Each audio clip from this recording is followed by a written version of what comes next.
ayollarni ginekologik kasalliklari, ya'ni kist, mioma, eroziya va umuman olganda ayollarni qin sohasidagi hidlanishlari bu himoya mexanizmi hisoblanadi.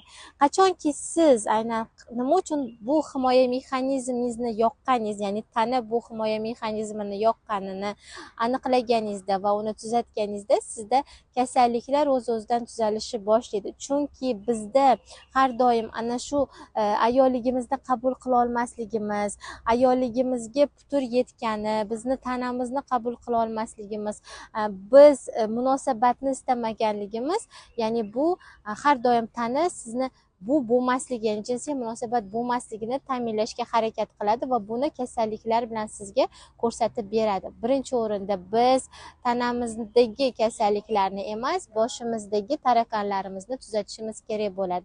Qachon biz tarakanlarimizni tuzatib, bu fikrlardan qutulganimizda va tanamiz bilan miyamiz o'rtasidagi bog'liqlikni bog'laganimizda, ularni o'rtoq qilganimizda bizda asta-sekinlik bilan psixosomatika kasalliklari ham o'z o'rniga tushib ketishi boshlaydi.